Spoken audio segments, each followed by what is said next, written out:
Bucarest, Radio Roumanie Internationale.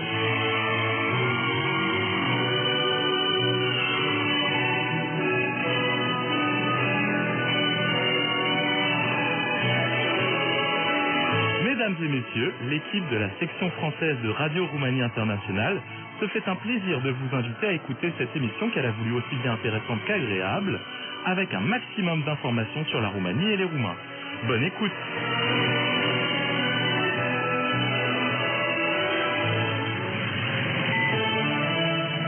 Info plus sur RRI, voici les titres du journal. Le président roumain s'est entretenu jeudi à Bucarest avec le Premier ministre espagnol sur la réforme énergétique de l'UE dans le contexte de l'invasion russe en Ukraine. Plusieurs États, dont les États-Unis, la France et le Royaume-Uni, ont demandé une réunion d'urgence du Conseil de sécurité de l'ONU consacrée à la situation en Ukraine à cause de la détérioration de la situation humanitaire dans ce pays. Et sur la toile de fond du relâchement des restrictions, le nombre des cas de Covid-19 est à la hausse à travers le monde, avertit l'OMS.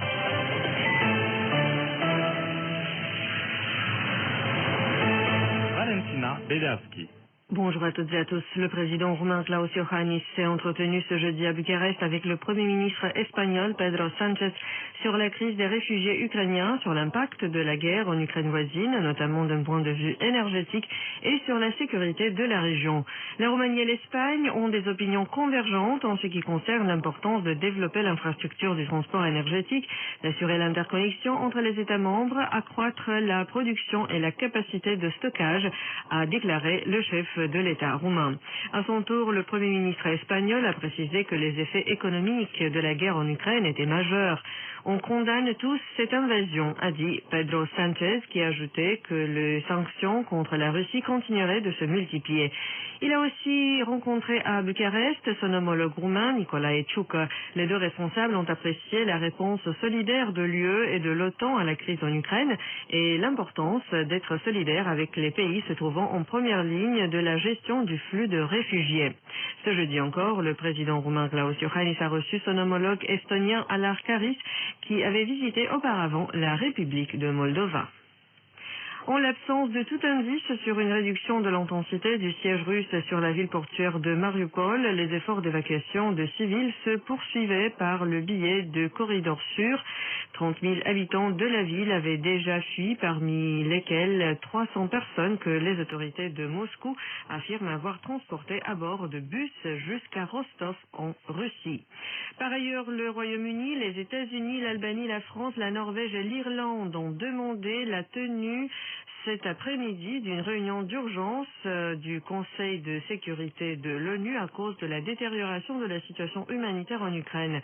Pour sa part, la Russie a demandé de porter à vendredi un autre vote au Conseil de sécurité de l'ONU de son projet de résolution humanitaire concernant l'Ukraine.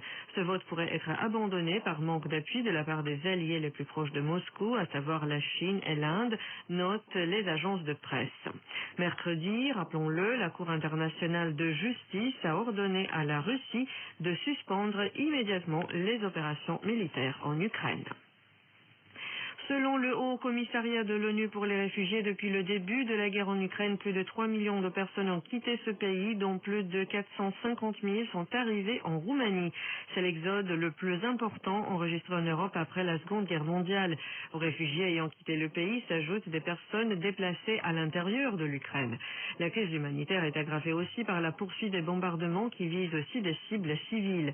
Selon un communiqué de la police roumaine aux frontières rendu public ce jeudi, plus de 15 200 ressortissants ukrainiens sont entrés en Roumanie au cours des 24 dernières heures, ce qui constitue une progression de 0,4% par rapport au jour précédent. À l'heure actuelle, les contrôles aux frontières à l'entrée en Roumanie se déroulent conformément à la législation nationale et communautaire, les voies de contrôle étant utilisées à capacité maximale. À Bruxelles, les ministres de la Défense de l'OTAN ont décidé de consolider la position de l'Alliance à long terme, notamment sur l'Est, suite à la guerre provoquée par la Russie en Ukraine. Le secrétaire général de l'OTAN, Jens Stoltenberg, a averti qu'il ne fallait pas sous-estimer la volonté de la Russie d'utiliser la force. À ne pas oublier non plus le fait que la Russie est toujours une puissance nucléaire, a encore précisé M. Stoltenberg. Il a déclaré que la décision de l'Alliance de ne pas engager ses forces sur le terrain, ni des avions pour assurer une zone une interdiction aérienne en Ukraine fait l'unanimité parmi ses membres. Et puis, l'Organisation mondiale de la santé s'est dite préoccupée par une nouvelle augmentation des infections au coronavirus à travers le monde, dans un contexte de la baisse du nombre des tests de dépistage, de l'assouplissement des restrictions et de la propagation de l'idée erronée que le sous-variant BA2AA, Omicron, de plus en plus répandu, serait inoffensif. Selon le directeur général de l'organisation, la semaine dernière, le nombre des nouvelles infections a augmenté de 8% par rapport à la semaine précédente. La Chine est confrontée à une nouvelle explosion des contaminations après 2 années au cours desquelles leur nombre a été très faible. Israël a annoncé aussi 2 cas d'infection avec un variant inconnu. En France, aux Pays-Bas et au Danemark, un type de coronavirus a été détecté qui combine les variants Delta et Omicron. En Roumanie, le groupe de communication stratégique a fait état ce jeudi de 4000 nouveaux cas dépistés en 24 heures et de 63 décès causés par le coronavirus, dont 27 antérieurs à la période de référence. Et c'est la fin de ce journal sur Radio Roumanie Internationale.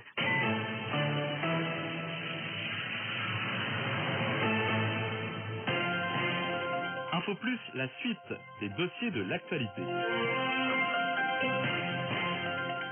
L'OTAN continue à consolider le flanc Est, un commentaire proposé par Roxana Vassilé en français avec Charlotte Fromonto.